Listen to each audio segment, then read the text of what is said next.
ಎಲ್ಲರಿಗೂ ಭಾಳ ಜನಕ್ಕೆ ತಪ್ಪು ಕಲ್ಪನೆ ಏನಿದೆ ಅಂದರೆ ನ್ಯೂಕ್ಲಿಯರ್ ವಾರ್ ಆಗುತ್ತೆ, ನ್ಯೂಕ್ಲಿಯರ್ ಮಿಸೈಲ್ನ ಫೈರ್ ಮಾಡ್ತೀವಿ ಅಂದರೆ ಪ್ರಧಾನಮಂತ್ರಿ ಸೀಟ್ ಕೆಳಗೆ ಒಂದು ಬಟನ್ ಇರುತ್ತೆ, ಅದನ್ನು ಬಟನ್ ಒತ್ತಾರೆ ಫೈರ್ ಆಗಿಬಿಡುತ್ತೆ ಅಂತ. ಹಂಗೆ ಖಂಡಿತವಾಗ್ಲೂ ಇರಲ್ಲ.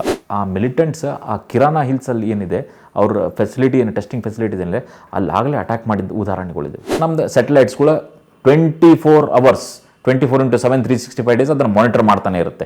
ಯಾವುದೊಂದು ಮಿಸೈಲ್ ಹಾರುತ್ತೆ, ಯಾವುದೊಂದು ಏರ್ಕ್ರಾಫ್ಟ್ ಹಾರುತ್ತೆ ಅಂದರೆ it is monitored. But at the same time warhead ಬಂತು ಅಂತಂದರೆ it doesn't matter whether it's a nuclear warhead. ನಾವು ಎಲ್ಲಿವರೆಗೂ ಅದನ್ನು ಆಕಾಶದಲ್ಲೇ ಅದನ್ನು ಡಿಸ್ಟ್ರಾಯ್ ಮಾಡ್ತೀವೋ, ಅದನ್ನು ಎಂಗೇಜ್ ಮಾಡ್ತೀವೋ ಅಲ್ಲಿವರೆಗೂ ಆಕಾಶದಲ್ಲೇ ಬ್ಲಾಸ್ಟ್ ಆಗುತ್ತೆ. ಎಲ್ಲ ನಮ್ಮ ಹತ್ರ ಇರುವಂಥ ವೆಪನ್ಸ್ ಏನಿದಾವಲ್ಲ, ಇಡೀ ಎಲ್ಲ ಕಂಟ್ರೀಸನ್ನು ವೆಪನ್ಸ್ ತೊಗೊಂಡ್ರೆ ಇಂಥ ಒಂದು 10 ಅರ್ಥಗಳನ್ನ ಡಿಸ್ಟ್ರಾಯ್ ಮಾಡ್ಬೋದು.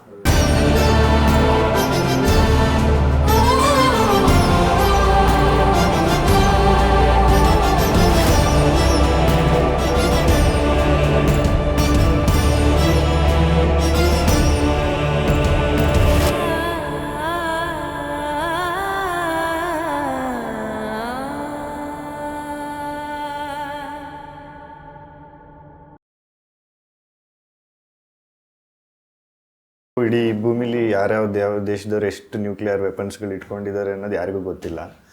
ಜೊತೆಗೆ ಅದ್ರದ್ದು ಇಂಪ್ಯಾಕ್ಟ್ ಹೇಗಿರುತ್ತೆ ಅಂದರೆ ಹಿರೋಶಿಮಾ ನಾಗಸಾಕಿ ಅಷ್ಟೇ ಎಕ್ಸಾಂಪಲ್ಲು, ಅದು ಅಮೇರಿಕಾ ಜಪಾನ್ ಮೇಲೆ ಹಾಕಿರೋದು. ಬಟ್ ಅವತ್ತಿನ ನ್ಯೂಕ್ಲಿಯರ್ದು ಒಂದು ಇಂಪ್ಯಾಕ್ಟು ಚಿಕ್ಕದಾಗೆ ಇತ್ತು ಅಂತ ಅನ್ಕೋಬೋದಾ. ತುಂಬ ದೊಡ್ಡದೇ ಆದರೂ ಅಲ್ಲಿ 2 ದೊಡ್ಡ ಸಿಟಿಗಳೇ ಹೋಗಿರೋವಂಥದ್ದು. ಬಟ್ ಇವತ್ತಿನ ನ್ಯೂಕ್ಲಿಯರ್ ಕೇಪಬಿಲಿಟಿ ಎಷ್ಟಿರ್ಬೋದು ಸರ್, ಅಥವಾ ಅದು ಗೊತ್ತಿಲ್ವಾ ಯಾರಿಗೂ, ಯಾರ್ಯಾರು ಯಾವ್ಯಾವ ಥರ ಮಾಡಿ ಇಟ್ಕೊಂಡಿದ್ದಾರೆ ಅನ್ನೋದು ಅಂತ? ನೋಡಿ, ಪಾಕಿಸ್ತಾನ ಡಿಕ್ಲೇರ್ ಮಾಡಿದ್ದು ಹೇಳಿದ್ದೀನಿ, ಅಫಿಷಿಯಲ್ ಫಿಗರ್ಸ್ ಹೇಳ್ತಾ ಇದ್ದೀನಿ. 170 ನ್ಯೂಕ್ಲಿಯರ್ ವಾರ್ ಹೆಡ್ಸ್ ಇಟ್ಕೊಂಡಿದ್ದಾರೆ ಅಂತ. 170 ಹೌದು. ನಮ್ಮಲ್ಲೂ ಅದೇ ಒಂದು ಪ್ಲಸ್ ಆರ್ ಮೈನಸ್ ಅದೇ ರೇಂಜಲ್ಲಿ ಇರುತ್ತೆ ಅನ್ಕೊಳ್ಳೋಣ. ನಾವು ಡಿಕ್ಲೇರ್ ಮಾಡಿರೋದು. ಸೊ ಎಲ್ಲ ಕಂಟ್ರಿನೂ ಡಿಕ್ಲೇರ್ ಮಾಡ್ಕೊಂಡಿದೆ ನಮ್ಮ ಹತ್ರ ಇಷ್ಟಿದೆ ಅಂತ. ಆಮೇಲೆ ಅದು IAEA ಅಂತ ಏನು ಹೇಳ್ತೀವಲ್ಲ, ಆ ಏಜೆನ್ಸಿದವರು ಅವರಿಗೆ ಪರ್ಮಿಷನ್ ಇರುತ್ತೆ ಹೋಗಿ ಅವ್ರ ನ್ಯೂಕ್ಲಿಯರ್ ಫೆಸಿಲಿಟೀಸನ್ನು ಇನ್ಸ್ಪೆಕ್ಟ್ ಮಾಡೋವಂಥದ್ದು. ಅಂದರೆ ಯುರೇನಿಯಂ ಎನ್ರಿಚ್ಮೆಂಟ್ ಎಷ್ಟು ಮಾಡ್ಕೊಂಡಿದ್ದೀವಿ, ಪ್ಲೂಟೋನಿಯಂ ಎನ್ರಿಚ್ಮೆಂಟ್ ಎಷ್ಟು ಮಾಡ್ಕೊಂಡಿದ್ದೀವಿ, ಅದನ್ನು ಹೆಂಗೆ ಸ್ಟೋರ್ ಮಾಡಿದ್ವಿ, ಕ್ಯಾನಿಸ್ಟ್ರಲ್ಲಿ ಇಟ್ಟಿದ್ದೀವೋ ಓಪನ್ ಆಗಿ ಇಟ್ಟಿದ್ದೀವೋ, ಆಮೇಲೆ ವಾರ್ ಹೆಡ್ಸ್ ಮಿಸೈಲ್ಸಿಗೆ ಡಿಸ್ಟೆನ್ಸ್ ಎಷ್ಟಿದೆ. ಅಂದರೆ ನಾವೀಗ ಇವಾಗ ನೋಡಿ, ನ್ಯೂಕ್ಲಿಯರ್ ಎಲ್ಲರಿಗೂ ಭಾಳ ಜನಕ್ಕೆ ತಪ್ಪು ಕಲ್ಪನೆ ಏನಿದೆ ಅಂದರೆ ನ್ಯೂಕ್ಲಿಯರ್ ವಾರ್ ಆಗುತ್ತೆ, ನ್ಯೂಕ್ಲಿಯರ್ ಮಿಸೈಲ್ನ ಫೈರ್ ಮಾಡ್ತೀವಿ ಅಂದರೆ ಪ್ರಧಾನಮಂತ್ರಿ ಸೀಟ್ ಕೆಳಗೆ ಒಂದು ಬಟನ್ ಇರುತ್ತೆ, ಅದನ್ನು ಬಟನ್ ಒತ್ತಾರೆ ಫೈರ್ ಆಗಿಬಿಡುತ್ತೆ ಅಂತ. ಹಂಗೆ ಖಂಡಿತವಾಗ್ಲೂ ಇರಲ್ಲ. ಅದಕ್ಕೊಂದು ಪ್ರೊಸೀಜರ್ ಇದೆ. ನಿಮ್ಮ ನ್ಯೂಕ್ಲಿಯರ್ ವಾರ್ ಹೆಡ್ ಅಂದರೆ ಎಲ್ಲೋ ಒಂದು ಕಡೆ ಇರುತ್ತೆ, ಒಂದು 20, 30, 40, 50 ಕಿಲೋಮೀಟರ್ ದೂರದಲ್ಲಿ ಅದ್ರ ಮಿಸೈಲ್ ಕ್ಯಾರಿಂಗ್ ಇರುತ್ತೆ. ಅದನ್ನು ಒಂದು ಕಡೆ ತಂದು ಅಸೆಂಬಲ್ ಮಾಡಬೇಕು. ಅದಕ್ಕಿಂತ ಮುಂಚೆ ಅದಕ್ಕೆ ಪರ್ಮಿಷನ್ ಸಿಗಬೇಕು. ಒಂದು ಕಮಿಟಿ ಇರುತ್ತೆ. ಆ ಕಮಿಟಿ ಅದು ಇಟ್ ಟೆಲ್ಸ್ ಕಿ ಮತ್ಲಬ್ ಇವಾಗ ಅದರ ನೆಸೆಸಿಟಿ ಇದೆ ಅಂತ ಅದು ಪ್ರಧಾನಮಂತ್ರಿಗೆ ಹೋಗುತ್ತೆ. ಪ್ರಧಾನಮಂತ್ರಿ ಅಪ್ರೂವ್ ಮಾಡ್ತಾರೆ ಅಷ್ಟೇ ಹೊರತು ಪ್ರಧಾನಮಂತ್ರಿಯಲ್ಲಿ ಅದು ಬಟನ್ ಇರಲ್ಲ. ಬಟನ್ ಒತ್ತಿದ ತಕ್ಷಣ ಅದು ಫೈರ್ ಆಗೋಕ್ಕೆ. ಹಾಗೆ ಪಾಕಿಸ್ತಾನದಲ್ಲೂ ಅದೇ ಸಿಸ್ಟಮ್ ಇರುತ್ತೆ. ಹಾರಿಸ್ಬಿಡ್ತೀವಿ, ನಾವು ಅದನ್ನು ಶೂಟ್ ಮಾಡ್ತೀವಿ, ನಾವು ಅದನ್ನು ವೆಪನ್ನ ಯೂಸ್ ಮಾಡ್ತೀವಿ ಅಂತ ಹೇಳ್ತಿದ್ರಲ್ಲ. ನಮ್ಮ ಪ್ರಧಾನಮಂತ್ರಿಯವರು ಒಂದು ಮಾತನ್ನು ಹೇಳಿದ್ರು, ನ್ಯೂಕ್ಲಿಯರ್ ಬ್ಲಫ್ ನಮ್ಮ ಹತ್ರ ತರಬೇಡ್ರಿ ಅಂತ. ನಮ್ಮ ಡಿಫೆನ್ಸ್ ರಕ್ಷಣಾ ಸಚಿವರು ರಾಜನಾಥ್ ಸಿಂಗ್ ಅವರು ಏನು ಹೇಳಿದರು, ಅವರೂ ಕೂಡ ಒಂದು ಸ್ಟೇಟ್ಮೆಂಟನ್ನು ಕೊಟ್ಟರು. ನೀವು ನ್ಯೂಕ್ಲಿಯರ್ಗೆ ನಾವು ಹೆದರಲ್ಲ, ಬಟ್ ನ್ಯೂಕ್ಲಿಯರ್ ನಿಮ್ಮ ಹತ್ರ ಇರೋವಂಥ ವೆಪನ್ಸು ಸೇಫ್ ಆಗಿದ್ದಾವ ಅನ್ನೋದು ಇಂಟರ್ನ್ಯಾಷನಲ್ ಕಮ್ಯುನಿಟಿ ನೋಡಬೇಕಾಗುತ್ತೆ. ಅದು ಯಾಕೆ ಅಂತಂದರೆ ಆ ಮಿಲಿಟೆಂಟ್ಸ್ ಆ ಕಿರಾನಾ ಹಿಲ್ಸಲ್ಲಿ ಏನಿದೆ ಅವ್ರ ಫೆಸಿಲಿಟಿ ಏನು ಟೆಸ್ಟಿಂಗ್ ಫೆಸಿಲಿಟೀಸ್ ಏನಿದೆ ಅಲ್ಲಾಗಲೇ ಅಟ್ಯಾಕ್ ಮಾಡಿದ ಉದಾಹರಣೆಗಳಿದ್ದಾವೆ. ಸೊ ಇಮ್ಯಾಜಿನ್ ಮಾಡಿ, ಹಾರಿಸೋದಕ್ಕೆ ಭಾಳ ಕಷ್ಟ. ಬಟ್ ಅದೇ ಸಮಯದಲ್ಲಿ ಟೆರರಿಸ್ಟ್ ಕೈಲಿ ಅದೇನಾದರೂ ಆ ವೆಪನ್ ಸಿಕ್ತು ಅಂತಂದರೆ ರಿಪಕೇಷನ್ಸ್ ಏನಾಗ್ಬೋದು ಅದು. ಸೊ ಹಾಗಾಗಿ that is a cause of concern. ಹಾಗಾಗಿ ನಮ್ಮ ರಕ್ಷಣಾ ಸಚಿವರು ಕರೆಕ್ಟಾಗಿ ಹೇಳಿದ್ದಾರೆ, ಇಂಟರ್ನ್ಯಾಷನಲ್ ಕಮ್ಯುನಿಟಿ ಇದನ್ನು ನೋಟ್ ಮಾಡಬೇಕು, ಇದು ಯಾವ್ದಾರು ಬೈ ಚಾನ್ಸ್ ಅವ್ರ ಕೈಲಿ ಹೋದರೆ ಅಂತ. So that is the worry for the whole ವರ್ಲ್ಡ್ಗೆ ಏನು ಚಿಂತೆ ಮಾಡಬೇಕಾಗಿದೆ ಅಂತಂದರೆ ಅದೇನಾದರೂ ಟೆರರಿಸ್ಟ್ ಕೈಲಿ ಹೋದರೆ ಏನಾಗ್ಬೋದು, ಅದು ರಿಪಕೇಷನ್ಸ್ ಏನಾಗ್ಬೋದು ಅನ್ನೋದನ್ನು ಯೋಚನೆ ಮಾಡಬೇಕಾಗುತ್ತೆ. ಓಕೆ. ಬಟ್ ನೀವು ಹೇಳಿದಾಗೆ ಅದರದ್ದು 2 ಬೇರೆ ಡಿವೈಡ್ ಆಗಿರುತ್ತೆ. ಅದು 2 ಬಂದು ಸೇರಿದ್ರೆ ಮಾತ್ರ ಅದನ್ನು ಆಕ್ಟಿವೇಟ್ ಮಾಡೋಕ್ಕಾಗೋದು ಅಂದಮೇಲೆ. ಸೊ ಈ ಇನ್ನೊಂದು ಜಾಗಕ್ಕೆ ನಾವು ಹಿಟ್ ಮಾಡಿ ಅದನ್ನು ಬ್ಲಾಸ್ಟ್ ಮಾಡ್ಬೋದಾ ಹಾಗಾದರೆ? ಬೈ ಚಾನ್ಸ್ ಹೈಪೋಥೆಟಿಕಲಿ ನಾವು ಇಮ್ಯಾಜಿನ್ ಮಾಡ್ಕೋಣ, ನ್ಯೂಕ್ಲಿಯರ್ ಏನಾದರೂ ಅವರು ಮಾಡಿದರು ಅಂತಂದರೆ ಆಗಲೇ ನಾನು ಮಿಸೈಲ್ ಸಿಸ್ಟಮ್ ನಮ್ದು ಹೆಂಗಿರುತ್ತೆ ಅಂತಂದ್ರೆ ನಮ್ಮ ಅದ್ಭುತವಾದೊಂದು ಏರ್ ಡಿಫೆನ್ಸ್ ಸಿಸ್ಟಮ್ ಇದೆ. ಆಗಲೇ we are ready to counter these ಅಂತಂದಾಗ ನಮ್ದು ಸ್ಯಾಟಲೈಟ್ಸ್ಗಳು 24 hours 24/7 365 days ಅದನ್ನು ಮಾನಿಟರ್ ಮಾಡ್ತಾನೆ ಇರುತ್ತೆ. ಯಾವುದೊಂದು ಮಿಸೈಲ್ ಹಾರುತ್ತೆ, ಯಾವುದೊಂದು ಏರ್ಕ್ರಾಫ್ಟ್ ಹಾರುತ್ತೆ ಅಂದರೆ ಇಟ್ ಈಸ್ ಮಾನಿಟರ್ಡ್. ಇವಾಗ ಬೈ ಚಾನ್ಸ್ ಅವ್ರು ಏನಾದರೂ ಒಂದು ನ್ಯೂಕ್ಲಿಯರ್ ವಾರ್ ಹೆಡ್ ಹೈಪೋಥೆಟಿಕಲಿ ಅನ್ಕೊಳ್ಳೋಣ, ನ್ಯೂಕ್ಲಿಯರ್ ವಾರ್ ಹೆಡ್ ಹಾಕಿ ಒಂದು ಮಿಸೈಲನ್ನು ಕಳಿಸಿದ್ರಂತ. ನಮ್ಮ ಸ್ಯಾಟಲೈಟ್ ಅದನ್ನು ಅಸೆಸ್ ಮಾಡ್ತಂತೆ. ಇಮಿಡಿಯೇಟ್ಲಿ ನಮ್ಮ ಡೇಟಾ ಸೆಂಟ್ರಿಗೆ ಅದು ಮೆಸೇಜ್ ಬರುತ್ತೆ, ಈ ಥರ ಹಾರಿದೆ ಅಂತ. ಅಲ್ಲಿಂದ ಇಮಿಡಿಯೇಟ್ ಇವೆಲ್ಲ ಹೆಂಗಂದ್ರೆ automatic system. You don't have to Akashteer system ಅಂದಿಲ್ಲ, 4 ಟೈರ್ ಡಿಫೆನ್ಸ್ ಅಂತ ಏನಿದೆಯಲ್ಲ, ಪ್ರತಿಯೊಂದು ಸಣ್ಣ ಡ್ರೋನಿಗೂ ಒಂದು ಮಿಸೈಲ್ ಹಾರ್ಸೋಕ್ಕಾಗಲ್ಲ. ಅದಕ್ಕೆ ಯಾವಾಗ S-400 ಯೂಸ್ ಮಾಡಬೇಕು, ಯಾವಾಗ ಆಕಾಶ ತೀರ್ ಯೂಸ್ ಮಾಡಬೇಕು, ಸಣ್ಣ ಸಣ್ಣ ಇವು ಏನು ಬರ್ತಾವಲ್ಲ ಅದು ಯಾವುದೂ ಮಿಸೈಲ್ ಫಾರ್ ಮಾಡಲ್ಲ. ಆ್ಯಂಟಿ ಏರ್ಕ್ರಾಫ್ಟ್ ಗನ್ ಅಂತ ಹೇಳ್ತೀವಿ. ಆ್ಯಂಟಿ ಏರ್ಕ್ರಾಫ್ಟ್ ಗನ್ ಅಂದರೆ ನಾವು ನಾರ್ಮಲಾಗಿ ಹೆಂಗೆ ಶೂಟ್ ಮಾಡ್ತೀವಲ್ಲ ಹಾಗೆ ಏರ್ಕ್ರಾಫ್ಟನ್ನು ಶೂಟ್ ಮಾಡೋ ಗನ್ ಇದಾವೆ, ಮಷಿನ್ ಗನ್. ಕರೆಕ್ಟ್, ಹಾಗೆ ಸ್ವೀಪ್ ಮಾಡ್ತಾರಲ್ಲ ಹಿಂಗೆ, ಅಂಥವು ಗನ್ಸು ಇದ್ದಾವೆ, ಆಟೋಮೆಟಿಕ್ ಗನ್ಸು ಇದ್ದಾವೆ, ಅದನ್ನು ಟಾರ್ಗೆಟ್ ಮಾಡಿ ಫೈರ್ ಮಾಡೋವು ಇದ್ದಾವೆ. ಹಾಗಾಗಿ ಸಣ್ಣ ಸಣ್ಣ ಸಣ್ಣ ಸಣ್ಣ ವೆಪನ್ಸನ್ನು ಇಟ್ಕೊಂಡಿರ್ತೀವಿ. ಅದು ಯಾವ ಟಾರ್ಗೆಟ್, ಅದು ಯಾವ ಥರ ವಾರ್ ಹೆಡ್ ಅನ್ನೋದನ್ನು ನೋಡ್ಕೊಂಡು ನಾವು ಮಿಸೈಲ್ಸನ್ನು ಫೈರ್ ಮಾಡ್ತೀವಿ. ಅವ್ರು ಬೈ ಚಾನ್ಸ್ ಏನಾದರೂ ಈ ಥರ ಫೈರ್ ಮಾಡಿದ್ರು ಅಂದರೆ ನಮ್ಮ ಸೆಟಲೈಟ್ ಇರುತ್ತೆ, ಅದನ್ನು ಇಮಿಡಿಯೇಟ್ ಡೇಟಾ ಸೆಂಟ್ರಿಗೆ ಕೊಡುತ್ತೆ. ಅದನ್ನು ಡೇಟಾ ಸೆಂಟ್ರಿಗೆ ಬಂದ ತಕ್ಷಣ ಅದನ್ನು ಅಸೆಸ್ ಮಾಡ್ತಾರೆ. ಇದು nuclear warhead by the way ಅದು ಇಂಪ್ಯಾಕ್ಟ್ ಆಗೋವರೆಗೂ ಗೊತ್ತಾಗಲ್ಲ nuclear warhead conventional warhead ಅಂತ. But at the same time warhead ಬಂತು ಅಂತಂದರೆ it doesn't matter whether it's a nuclear warhead. ನಾವು ಎಲ್ಲಿವರೆಗೂ ಅದನ್ನು ಆಕಾಶದಲ್ಲೇ ಅದನ್ನು ಡಿಸ್ಟ್ರಾಯ್ ಮಾಡ್ತೀವೋ, ಅದನ್ನು ಎಂಗೇಜ್ ಮಾಡ್ತೀವೋ, ಅಲ್ಲಿವರೆಗೂ ಆಕಾಶದಲ್ಲೇ ಬ್ಲಾಸ್ಟ್ ಆಗುತ್ತೆ. That is happening around 40 kilometres from the earth surface. So ಹಂಗಾಗಿ ಅದ್ರ ಜಾಸ್ತಿ ಎಫೆಕ್ಟ್ ಆಗಲಿಕ್ಕಿಲ್ಲ. ಅದ್ರ ಏನು ಇಂಪ್ಯಾಕ್ಟ್ ಇರ್ತಲ್ಲ ಅದು ಆಕಾಶದಲ್ಲೇ ಆಗಿ ಹೋಗ್ಬಿಡುತ್ತೆ, ಇನ್ನು ಡೆಬ್ರಿಸ್ ಕೆಳಗೆ ಬೀಳ್ಬೋದು. ಅಟ್ ದ ಸೇಮ್ ಟೈಮ್ ಹಂಗೆ ಏನಾದರೂ ಆತು ಅಂತಂದರೆ ನಾವು ನೋ ಫಸ್ಟ್ ಯೂಸ್ ಎಷ್ಟು ಧೈರ್ಯವಾಗಿ ಯಾಕೆ ಹೇಳ್ಕೊತೀವಿ ಅಂತಂದರೆ ನಾವು ನ್ಯೂಕ್ಲಿಯರ್ ಟ್ರಯಡ್ ಅಂತ ಹೇಳ್ತೀವಿ. ನ್ಯೂಕ್ಲಿಯರ್ ಟ್ರಯಡ್ ಅಂದರೆ ನಮ್ಮಲ್ಲಿ ಯಾವ ಥರ ಕೆಪಬಿಲಿಟಿ ಇದೆ ಅಂದರೆ ನಾವು ಸರ್ಫೇಸಿಂದ ಅಂದರೆ ನೆಲದ ಮೇಲಿಂದನೂ ನ್ಯೂಕ್ಲಿಯರ್ ವೆಪನನ್ನು ಫೈರ್ ಮಾಡ್ಬೋದು, ಏರಿಂದನೂ ಫೈರ್ ಮಾಡೋದು. ಅಂದರೆ ಫೈಟರ್ ಏರ್ಕ್ರಾಫ್ಟ್ ತೊಗೊಂಡೋಗಿ ಅಲ್ಲಿಂದನೂ ನ್ಯೂಕ್ಲಿಯರ್ ವೆಪನನ್ನು ಫೈರ್ ಮಾಡ್ಬೋದು, ಸಿಯಿಂದನೂ ಮಾಡ್ಬೋದು ಅಂತ. ಅದಕ್ಕೆ ನ್ಯೂಕ್ಲಿಯರ್ ಟ್ರಯಡ್ ಅಂತಾರೆ. 3 ಕಡೆಯಿಂದನೂ ಫೈರ್ ಮಾಡ್ತೀವಿ. ಅದರಲ್ಲಿ ಇನ್ನೂ ಒಂದು ಏನು ಅಂತಂದರೆ ನಾವು ಸಬ್ಮರೀನಿಂದನೂ ಕೂಡ ಫೈರ್ ಮಾಡ್ಬೋದು. ಇವಾಗ ನಮಗೆ ಯಾರಾದರೂ ನ್ಯೂಕ್ಲಿಯರ್ ಅಟ್ಯಾಕ್ ಮಾಡ್ತಾರೆ ಅಂದರೆ ಒಂದು ಅಟ್ಯಾಕ್ ಮಾಡಿ ಸುಮ್ಮನೆ ಆಗ್ತಾರೆ ಅಂತ ಏನು ಗ್ಯಾರಂಟಿ? ಏನು ಗ್ಯಾರಂಟಿ ಇಲ್ಲ. 4 ಹಾಕ್ಬೋದು, ಇಲ್ಲ ನಮ್ಮ ನ್ಯೂಕ್ಲಿಯರ್ ಫೆಸಿಲಿಟಿದನ್ನು ಅವ್ರು ಅಟ್ಯಾಕ್ ಮಾಡ್ಬೋದು. ಸಬ್ಮರೀನ್ ಎಲ್ಲಿಂದ ಅಂತ ಹುಡುಕ್ತಾರೆ. ನಾವು ಹಂಗೇನಾದರೂ ಅಂತಂದರೆ ಸಬ್ಮರೀನ್ದನೂ ಕೂಡ ಫೈರ್ ಮಾಡ್ಬೋದಲ್ಲ. ಆರಿಯಂಟ್ ಐರಾತ್ ಅಂತಂದು ಏನು ನಮ್ಮ ಹತ್ರ ಸಬ್ಮರೀನ್ ಇದಲ್ಲ, they are nuclear powered. So ಹಂಗಾಗಿ they don't dare, Pakistan don't dare ಆ ಥರ ಒಂದು ಏನಾದರೂ ಮಿಸ್ ಅಡ್ವೆಂಚರ್ ಮಾಡೋಕ್ಕೆ ಅವ್ರು ಕೈ ಹಾಕಲ್ಲ. ಕೈ ಹಾಕಿದ್ರೆ ಹಿಂಗೆ ಏನಾದರೂ ಮಾಡಿದ್ರು ಅಂತಂದರೆ ಅದನ್ನು ಸರ್ವನಾಶ ಮಾಡೋದು ನಮಗೇನು ಭಾಳ ಹೊತ್ತಲ್ಲ.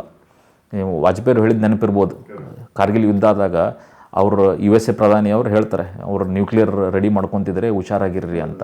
ಅವಾಗ ವಾಜಪೇಯಿಜಿಯವ್ರು ಹೇಳಿದ್ರೆ ಒಂದೇ ಮೆಸೇಜ್ ಕೊಡ್ತಾರೆ, ನಮ್ಮದು ಒಂದಿಷ್ಟು ಜನ ಒಂದು ಸಿಟಿ 4 ಸಿಟಿ ಹೋಗ್ಬೋದು ನಮ್ಮದು, ಇನ್ನು ಉಳಿದಿದ್ದು ದೊಡ್ಡ ರಾಷ್ಟ್ರ, ಆ ಉಳಿದಿದ್ದ ಜನ ಈ ರಾಷ್ಟ್ರವನ್ನು ಮುಂದೆ ಕಟ್ಕೊಂಡು ಹೋಗೇ ಹೋಗ್ತಾರೆ.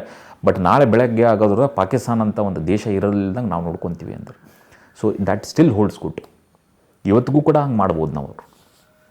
ಸರ್ ಅಂದರೆ ಈಗ ನ್ಯೂಕ್ಲಿಯರ್ದು ಎಷ್ಟಿದೆ ಸರ್ ಇವತ್ತು ಕಂಡುಹಿಡಿದಿರುವಂಥದ್ದು ಜನರಲ್ ಐಡಿಯಾ ಇದೆಯಾ ಸರ್? ಇಂಥವು ಎಲ್ಲರದ್ದು ಹೇಳ್ತೀನಿಲ್ಲ, ಎಲ್ಲ ನಮ್ಮ ಹತ್ರ ಇರುವಂಥ ವೆಪನ್ಸ್ ಏನಿದಾವಲ್ಲ, ಇಡೀ ಎಲ್ಲ ಕಂಟ್ರೀಸನ್ನು ವೆಪನ್ಸ್ ತೊಗೊಂಡ್ರೆ ಇಂಥ ಒಂದು 10 ಅರ್ಥಗಳನ್ನ ಡಿಸ್ಟ್ರಾಯ್ ಮಾಡ್ಬೋದು.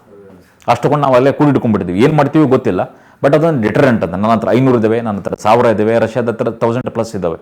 ಸೊ ಹಾಗಾಗಿ ಎಲ್ಲರೂ ಅದನ್ನು ಯೂಸ್ ಮಾಡಿದರೆ 10 ಅರ್ಥಗಳನ್ನ ಡಿಸ್ಟ್ರಾಯ್ ಮಾಡ್ಬೋದು. ನಾವು ಏನು 9 ಪ್ಲಾನೆಟ್ಸ್ ಅಂತೀವಲ್ಲ, ಅದನ್ನು ಬಹುಶಃ ಅಂತ ಅಷ್ಟು ಡಿಸ್ಟ್ರಾಯ್ ಮಾಡೋಷ್ಟು ವೆಪನ್ಸ್ ನಾವಲ್ಲೇ ತಯಾರು ಮಾಡ್ಕೊಂಡು ಇಟ್ಕೊಂಡ್ಬಿಟ್ಟಿದ್ವಿ. ಆಗ್ಬೋದು. ಹಂಗೆ ಡಿಸೈಡ್ ಮಾಡಿದರೆ ಇವತ್ತು ಅರ್ತ್ ಅನ್ನೋದು ಒಂದು ಪ್ಲಾನೆಟ್ ಅಂದ್ರೆ ಇಲ್ಲದಂಗೆ ಮಾಡ್ಬೋದು. ಮತ್ತು ಈ ಅವತ್ತಿಗೆ ಹಿರೋಶಿಮಾ ನಾಗಸಾಕಿಗೆ 2 ಸಿಟಿಯಷ್ಟು ವ್ಯಾಪ್ತಿ ಇತ್ತು, ಒಂದು ಅಣು ಬಾಂಬು. ಇವತ್ತು ಆ್ಯಕ್ಚುಲಿ ಇನ್ನೂ ಜಾಸ್ತಿ ಇದೆ ಅಂತ ಹೇಳ್ತಾರಲ್ಲ ಸರ್? ಹೌದು, ಇಂಪ್ಯಾಕ್ಟ್ ಹೇಳ್ತೀರಾ, ಇಂಪ್ಯಾಕ್ಟ್ ಜಾಸ್ತಿ ಆಗುತ್ತೆ. ಈಗ more powerful, that was more of atomic bomb. ಅದು ಈಗ ಒಂದು ತುಂಬ ಹಿಂದೆ ಆಟೋಮಿಕ್ ಬಾಂಬ್. ಅದು ಇದು ನ್ಯೂಕ್ಲಿಯರ್ ಬ್ಲಾಸ್ಟ್ ಅಂತಂದರೆ ನಮ್ಮ ಇಂಡಿಯಾ ಥರದ್ದು ಒಂದು ಕಂಟ್ರಿ ಒಂದು ಅರ್ಧ ಸ್ಪೇಸ್ ಹೋಗೋಷ್ಟು ಕೆಪಾಸಿಟಿ ಇಂಪ್ಯಾಕ್ಟ್ ನೋಡ್ರಿ.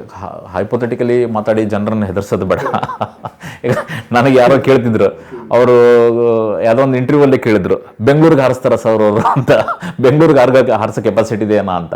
ಹಾಗಾಗಿ ನಮ್ದು ಏರ್ ಡಿಫೆನ್ಸ್ ಒಂದು ಮಿಸೈಲ್ ಕೂಡ ಬರಲಿಲ್ದಂಗೆ ನೋಡ್ಕೊಂಡ್ವಿ ಅಂತಂದರೆ our defence establishment is very strong, our air defence is really strong, our missile systems ಏನು ಹೇಳ್ತೀವಲ್ಲ they are world class. So ಅದನ್ನು ನಾವು ವರ್ಲ್ಡಿಗೆ ಪ್ರೂವ್ ಮಾಡಿಬಿಟ್ಟಿದ್ವಿ ಆಗಲೇ. ಇದೇ ಒಂದು ಯುದ್ಧದಲ್ಲಿ ಸಿಂಧೂರಲ್ಲಿ we have prove to the world. ಎಲ್ಲ ಏನು ಮಿಲಿಟರಿ ಪವರ್ಸ್ ಅಂತ ಏನು ಹೇಳ್ತೀವಲ್ಲ ಅವರು ಎಲ್ಲರೂ ಆಶ್ಚರ್ಯಪಟ್ಟಿದ್ದಾರೆ.